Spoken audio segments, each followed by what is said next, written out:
विकासनगर में नमामि गंगे अभियान के तहत बनेगा यमुना घाट। आज सीएम धामी करेंगे कार्यक्रम में शिरकत। यमुना कृष्ण धाम का भी करेंगे शिलान्यास। शुभ योग में आज होगा कान्हा का जन्म। फूलों से सजा बद्रीनाथ मंदिर। उत्तराखंड में भी 2 दिन मनाया जा रहा जन्माष्टमी का पर्व।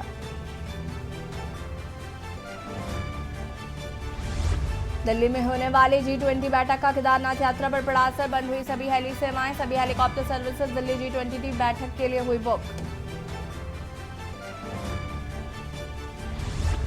उत्तराखंड में डेंगू का कहर जारी। बढ़ती बीमारी पीठ सीएम धामी ने संभाला मोर्चा। अधिकारियों को विशेष निगरानी व्यवस्था दुरुस्त करने के आदेश। समूह गा के 1402 पदों पर भर्तियों का कैलेंडर जारी। सरकार इसी महीने के आखिर में जारी करेगी विज्ञापन। मार्च तक होगी भर्तियों की परीक्षाएं।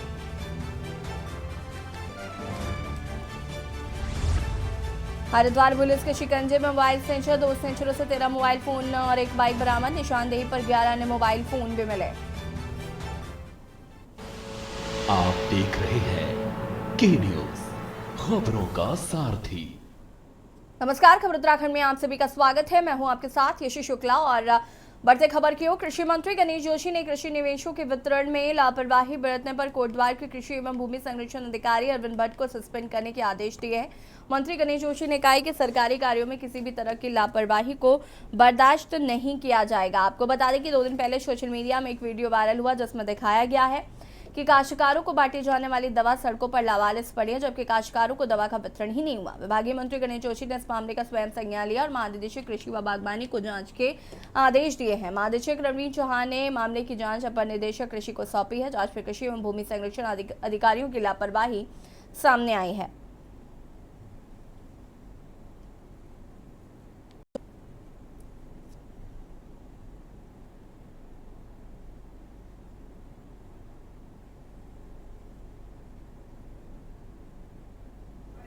देखिए, अरविंद भट्ट कृषि एवं भूमि संरक्षण अधिकारी कोटद्वार, कल मुझे सोशल मीडिया के माध्यम से, एक चैनल के माध्यम से जानकारी मिली। नमामि गंगे के तहत जो खाद किसानों को तक पहुंचानी थी, जिसकी जिम्मेदारी इनकी थी, इनके द्वारा मात्र रोड पर डालकर छोड़ दिया गया। जब उच्च अधिकारियों द्वारा इनसे स्पष्टीकरण मांगा गया, उन्होंने इसका कोई जवाब नहीं दिया।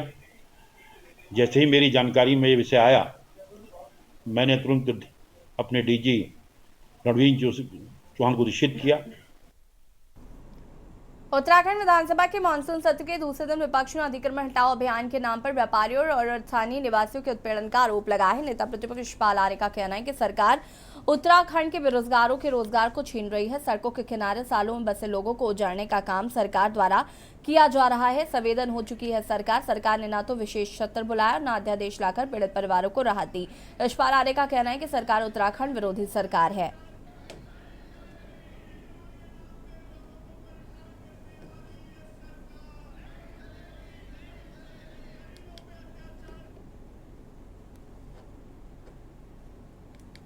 सरकार से संतुष्ट होते, सरकार के भी जवाबदेही से अपना पक्ष रखती। सरकार की जवाबदेही है, नैतिक जिम्मेदारी है। उनको माननीय उच्च न्यायालय के जो निर्देश हैं, सरकार उसके लिए सुप्रीम कोर्ट जाती, माननीय उच्चतम न्यायालय जाती, मजबूत पैरवी करती, एक फौज है इनके पास। लेकिन सरकार पीड़ित परिवारों को, पीड़ित पक्षों को सुनने को तैयार नहीं है। ये फरमान जारी कर दिया गया है कि इन्हें हर हाल में बेदखल करना है, हटाना है और इनकी रोजी रोटी को छीनना है। और हमारा कहना है कि जो सरकार रोजी नहीं दे सकती, रोटी नहीं दे सकती, उनको अधिकार नहीं है इनके हकों को छीनने का। उत्तराखंड विधानसभा के मानसून सत्र के दूसरे दिन की कार्रवाई सुबह 11 बजे से शुरू होकर रात करीब 9:30 बजे तक चली। वहीं सदन की कार्रवाई को 8 सितंबर सुबह 11 बजे तक के लिए स्थगित कर दिया गया है। आपको बता दें कि सदन के दूसरे दिन की कार्रवाई के बाद कार्य मंत्रणा की बैठक हुई, जिसके बाद विधानसभा अध्यक्ष ऋतु खंडूरी ने मीडिया से मुखातिब होते हुए कहा कि प्रश्नकाल काफी अच्छे तरीके से हुआ है। तमाम विपक्षी विधायकों को बोलने का मौका मिला। विधायकों ने जो भी सवाल उठाए उनका जवाब सरकार ने बेहतर ढंग से दिया है।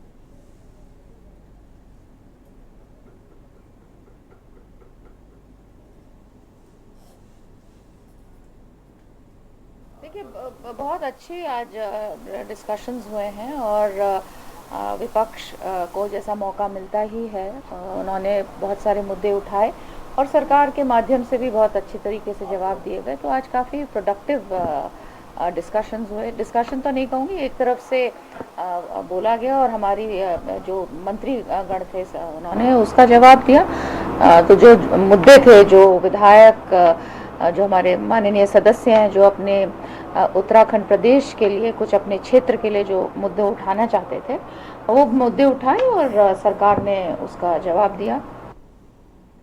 खबर हल्द्वानी से, जहां श्री कृष्ण जन्माष्टमी धूमधाम से मनाई गई। शाम होते ही मंदिरों में छोटी छोटी गैया, छोटे छोटे ग्वाल, माखन का कटोरा, मिश्री का थाल आदि गीतों से माहौल भक्तिमय हो गया। मंदिर चौराहों में राधा कृष्ण, राम दरबार, लड्डू गोपाल आदि की सुंदर झांकियां प्रस्तुत की गई हैं। मध्य रात्रि में कृष्ण जन्म पर घरों और मंदिरों में विशेष पूजन अर्चन शुरू हुआ।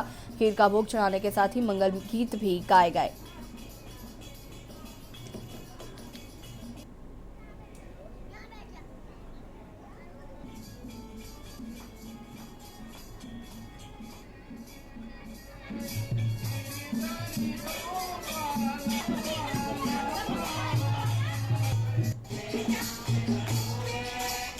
हमारा 3 मूर्ति मंदिर परिसर है। 3 मूर्ति मंदिर परिसर में हम लगातार गत वर्षों से, कई वर्षों से यहाँ पर हम छोटे मोटे जो बच्चे हैं, नन्हे बच्चे, उनको राधा कृष्ण बनाकर बुलाते हैं, क्योंकि इन बच्चों में स्वयं भगवान का रूप होता है। जो 8 साल 9 साल के 6 साल के बच्चे होते हैं, इनमें स्वयं भगवान का रूप होता है। और इन बच्चों को हम यहाँ पर माखन, मिश्री, बिस्कुट आदि खिलाते हैं और उनको रोली लगा करके उनको गंधाक्षत करते हैं। उनकी हम यहाँ पर पूजा करते हैं। फिर ज़्यादा समय तक हम इनको नहीं रोक पाते क्योंकि छोटे बच्चे होते हैं, वो सो जाते हैं। तो इनको हमने क्या रखा कि 8 बजे सारे बच्चे यहाँ पर आ जाएं। उत्तराखंड विधानसभा के मानसून सत्र के दूसरे दिन भी विपक्ष के हंगामे के साथ सदन की कार्रवाई शुरू हुई। कांग्रेस ने सभी विधायकों ने प्रदेश के विभिन्न मुद्दों को लेकर जमकर प्रदर्शन किया। कांग्रेस विधायकों ने सरकार पर विपक्ष के सवालों से बचने का आरोप लगाया। वे गन्ना किसानों को ब्याज मुक्त ऋण देने की मांग को लेकर निर्दलीय विधायक उमेश कुमार ट्रैक्टर लेकर विधानसभा पहुंचे। सुरक्षा कर्मियों ने उन्हें विधानसभा के मुख्य गेट पर ही रोक लिया। विधायक उमेश कुमार ने सरकार से आपदा प्रभावितों को उचित मुआवजा दिए जाने की मांग की है। देखिए रिपोर्ट।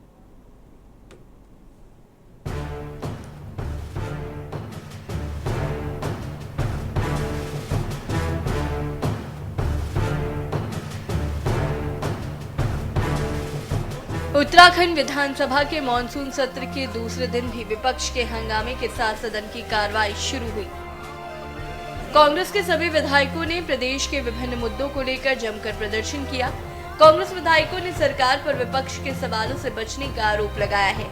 वहीं कांग्रेस विधायकों ने सदन के भीतर भी सत्र की छोटी अवधि का मुद्दा उठाया। विपक्ष ने सरकार से सत्र की अवधि बढ़ाने की मांग की है। हालांकि मुख्यमंत्री का कहना है कि सरकार विपक्ष के सवालों का जवाब दे रही है। वहीं सदन में आज राज्य सरकार अनुपूरक बजट पेश करेगी। मुख्यमंत्री का कहना है कि सरकार समेकित विकास की तरफ आगे बढ़ रही है।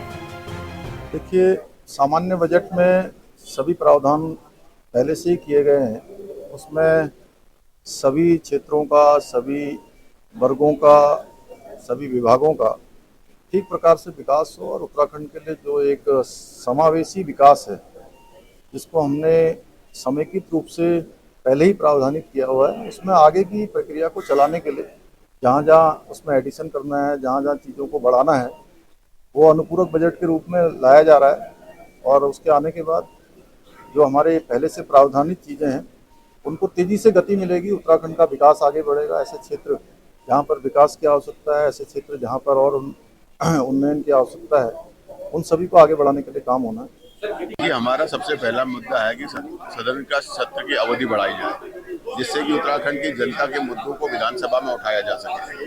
अतिक्रमण, आज अतिक्रमण के नाम पर पहाड़ को, तराई को उजाड़ा जा रहा है। जब मर्जी आए बुलडोजर निकाल कर लोगों को हटा दिया जा रहा है। आपदा से पूरा प्रदेश त्रस्त है और सरकार सोई हुई है। पिछले गेहूं की फसल में जो आपदा से लोग ग्रस्त रहे, उनको मुआवजा नहीं मिला। इस बार पूरे प्रदेश में आपदा है, बागवानी है, लोगों के घर टूट गए हैं, मुआवजे की कोई व्यवस्था नहीं है। 6 महीने से बेरोजगार धरने पर बैठा है सीबीआई की मांग को लेकर। अब तो हाकम सिंह जैसे मुख्य अभियुक्त भी छूट गए हैं सरकार की लचर कमजोर पैरवी के कारण। तो सीबीआई की मांग क्यों नहीं? मेरा ये कहना है कि सरकार उत्तराखंड के, चाहे युवा की बात हो, चाहे महिला की बात हो, चाहे किसान की बात हो, चाहे हमारे छोटे व्यापारियों की बात हो, चाहे जो है कानून व्यवस्था की, कहीं पर भी जो है सफल नहीं दिखाई देती। और अपनी असफलता को छुपाने के लिए, डर को छुपाने के लिए सरकार सत्र की अवधि कम कर उन मुद्दों से भागना चाहती है, उनका सामना नहीं करना चाहती। वहीं सदन के दूसरे दिन भी गन्ना किसानों को ब्याज मुक्त ऋण देने की मांग को लेकर निर्दलीय विधायक उमेश कुमार ट्रैक्टर लेकर विधानसभा पहुंचे। सुरक्षा कर्मियों ने उन्हें विधानसभा के मुख्य गेट पर ही रोक लिया। विधायक उमेश कुमार ने सरकार से आपदा प्रभावितों के उचित मुआवजा दिए जाने की मांग की है। वहीं विपक्ष ने आज भी सदन में अतिक्रमण हटाओ अभियान के नाम पर व्यापारियों के उत्पीड़न का भी आरोप लगाया, जिस पर मुख्यमंत्री पुष्कर सिंह धामी ने अधिकारियों को निर्देश दिए हैं कि इन अभियान के तहत सामान्य व्यापारियों और लोगों को अनावश्यक परेशान न किया जाए, लेकिन वनों में हुए अवैध अतिक्रमण को हटाया जाएगा। सबसे लापरवाह मंत्री हैं, वो मंत्री नहीं है, विदेश मंत्री हैं। उनके यहाँ वन वे कम्युनिकेशन है सतपाल महाराज जी के, उनको प्रवचन देने की आदत है, तो वो जानते हैं कि बस जनता सुने, उनकी आवाज उन तक ना पहुंचे। जनप्रतिनिधियों को वन वे कम्युनिकेशन जनता की तरफ से होता है, पब्लिक की तरफ से होता है, जनता की बात सुननी चाहिए।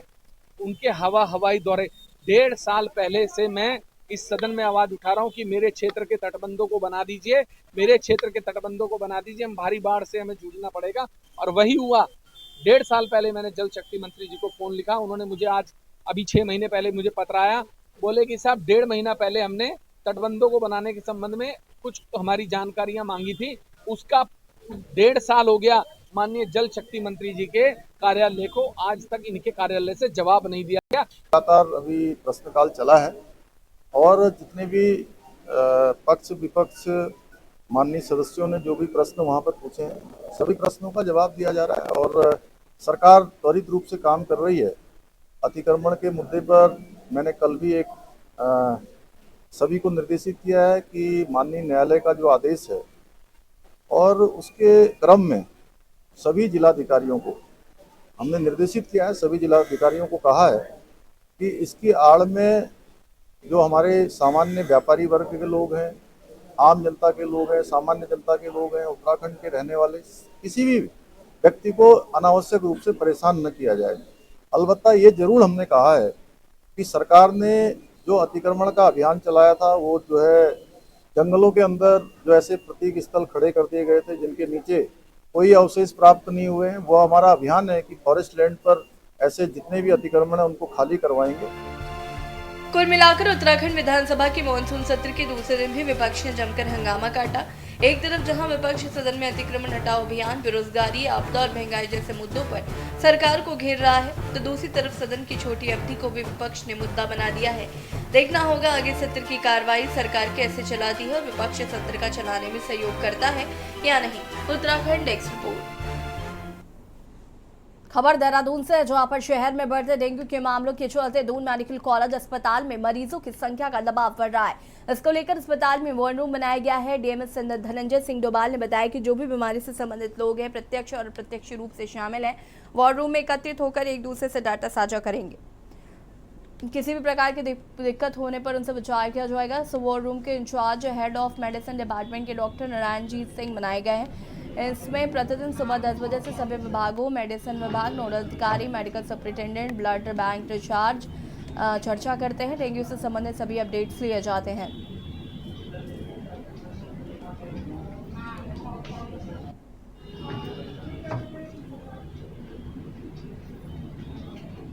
सीखते हुए एक वॉर रूम बेसिकली एक ये है कि एक जगह है जहाँ पर कि जो भी उस बीमारी से संबंधित लोग हैं, जो परोक्ष या अपरोक्ष रूप में उसमें शामिल हैं, उनका एक जगह एकत्रित होना और डाटा एक दूसरे से शेयर करना, जो दिक्कतें आ रही हैं उसके बारे में विचार करना और उसका सोल्यूशन लेना। इस तरीके के एक जगह को हमने वॉर रूम डिसाइड किया था। जैसे कि अभी जो वॉर रूम बनाया गया है उसमें डॉक्टर नारायण जी जो हेड ऑफ डिपार्टमेंट है मेडिसिन विभाग के, उनको कोऑर्डिनेटर बनाया गया है। और सुबह जैसे हम लोगों ने डिसाइड किया है कि लगभग 10 बजे के आसपास सारे विभाग जो हैं, जैसे कि मेडिसिन विभाग हो गया, जैसे नोडल अधिकारी हो गए, हमारे MS साहब हो गए, मैं हो गया, ब्लड बैंक इंचार्ज हो गए, इन सबको वहाँ एकत्रित करते हैं और पिछले दिन क्या रहा, कितने हमारे पास सैंपल आए, कितने प्लेटेट हमने दिए, कितने मरीज आए, कितने हमारे पास बेड खाली हैं, किस तरह से इलाज चल रहा है, कोई सीरियस हो गया, ये सारी प्लानिंग जो होती है वो उसी रूम में होती है। उसके बाद फिर आदमी अपनी अपनी जगह काम करने जाता है। आरोग्य छोटे से ब्रेक के लिए ज्वाल हाजिर होते हैं। आप देख रहे हैं बाद एक बार फिर से आप सभी का स्वागत है। खबर हल्द्वानी से है। जहां डीएम वंदना सिंह ने लालकुआं विधानसभा में विभिन्न विकास योजनाओं का निरीक्षण करते हुए ग्रामीण इलाकों में जन सुनवाई की। इस दौरान कई विभागों के अधिकारियों को मौके पर ही लोगों की समस्याओं के अनुरूप कार्य करने के निर्देश दिए गए। इस दौरान ग्रामीण क्षेत्रों में लोगों के बीच भी उनकी समस्याओं को सुना गया।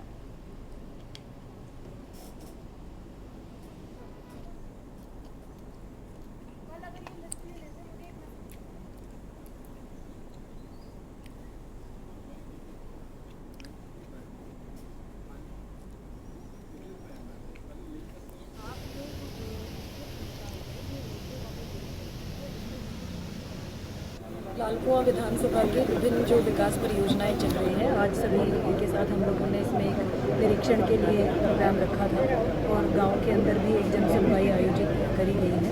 पहले हम लोग हॉस्पिटल गए थे, वहाँ पे निर्माणाधीन बिल्डिंग का काम चल रहा है। तो संबंधित जो भी एजेंसी है उनको सभी मानकों का ध्यान रखते हुए समय से कार्य पूरे किए जाने के निर्देश दिए। अन्य जो विकास परियोजनाएँ चल रही हैं उनका भी हम लोगों ने ऑन द वे भ्रमण किया। सभी विभागीय अधिकारियों को जो जन समस्याएँ मौके पर आई हैं उनके समाधान के लिए निर्देशित किया है। ये गांव में जन सुनवाई में भी बहुत सारे ऐसे इश्यूज हैं जो जल संस्थान से संबंधित हैं या विद्युत विभाग से संबंधित हैं। खबर देहरादून से, जहां पर पुलिस पर अधिवक्ताओं ने आरोप लगाया है कि वो अधिवक्ताओं का जांच के नाम पर उत्पीड़न कर रहे हैं। इसे लेकर बीते दिन एसएसपी कार्यालय का घेराव किया गया। पुलिस महिला अधिवक्ताओं के साथ पुलिस अभद्रता का व्यवहार करती है और जमीन पर दिवाड़े के बहाने अधिवक्ताओं को बेवजह परेशान किया जा रहा है।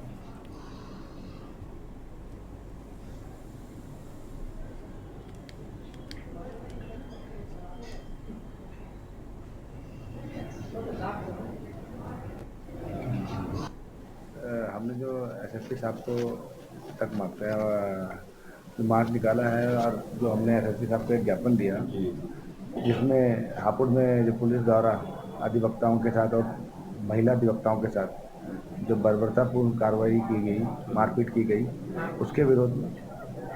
और दूसरा जो देहरादून में आए दिन अधिवक्ताओं का कभी जांच के नाम पे, कभी किसी और कारण से जो शोषण किया जा रहा है, क्योंकि अधिवक्ताओं को ऑफिसर ऑफ द कोर्ट कहा गया है, लेकिन पुलिस द्वारा जो व्यवहार है वो अधिवक्ताओं के प्रति बड़ा ही ठीक निचले दर्जे का है। और इन सब बातों को लेकर के दूसरा ये रजिस्ट्रार प्रकरण चल रहा है। उत्तराखंड हाईकोर्ट ने गार्बेट पार्क में 6000 पेड़ कटान और अवैध निर्माण के खिलाफ दायर जनहित याचिका पर सुनवाई की। मामले की सुनवाई के बाद हाईकोर्ट ने गार्बेट में 6000 पेड़ कटान और अवैध निर्माण मामले की गंभीरता और शीर्ष अधिकारियों की संदिग्ध भूमिका को देखते हुए मामले की जांच सीबीआई को दे दी है। कोर्ट ने राज्य की जांच एजेंसियों से सीबीआई जांच में सहयोग करने को कहा है। कोर्ट ने आदेश की एक प्रति डायरेक्टर सीबीआई को शीघ्र भेजने के निर्देश दिए गए हैं। कॉर्बेट टाइगर रिजर्व में 6000 वृक्षों का अवैध पातन हुआ और एक टाइगर सफारी के नाम पर काफ़ी अवैध कंस्ट्रक्शन हुआ। इस बात का स्वतः संज्ञान माननीय उच्च न्यायालय ने अक्टूबर 2021 में लेकर राज्य सरकार से कार्रवाई के लिए कहा था। इस बीच दिसंबर 2021 में देहरादून निवासी अनुपंथ ने जनहित याचिका दाखिल करके दोषी जो है पॉलिटिकल पर्सन्स और आईएएस अफसर और आईएफएस अफसर तीनों पर कार्रवाई करने के लिए आदेश दिए थे। लेकिन जब कोई कार्रवाई नहीं हुई तब 6 जनवरी 2022 को माननीय उच्च न्यायालय ने पुनः मुख्य सचिव को निर्देशित किया कि कार्रवाई की जाए और तब जाकर तत्कालीन डीएफओ कालागढ़ किशन चंद पर कार्रवाई हुई। लेकिन तब भी जो तत्कालीन वन मंत्री थे हरक सिंह रावत जी, जिनका नाम लगातार रिपोर्ट में आ रहा था, जो सेंट्रल एम्पावर्ड कमेटी की रिपोर्ट थी जो माननीय उच्चतम न्यायालय में सबमिट हुई, या जो नेशनल ग्रीन ट्रिब्यूनल में डायरेक्टर जनरल फॉरेस्ट की रिपोर्ट सबमिट हुई, उसमें भी उनका नाम आ रहा था, उस पर उन्होंने कोई कार्रवाई नहीं करी। इस पूरे प्रकरण को एक निष्पक्ष जांच के लिए सेंट्रल ब्यूरो ऑफ इन्वेस्टिगेशन को रेफर किया जाए। इस मांग को स्वीकार करते हुए माननीय उच्च न्यायालय ने पूरी जांच सीबीआई निदेशक नई दिल्ली को रेफर कर दी है और उनसे कहा है कि उचित कार्रवाई करें। बुलेटिन में इतना ही। देखते रहिए के न्यूज़ इंडिया। नमस्कार। आप देख रहे हैं के न्यूज़, खबरों का सारथी।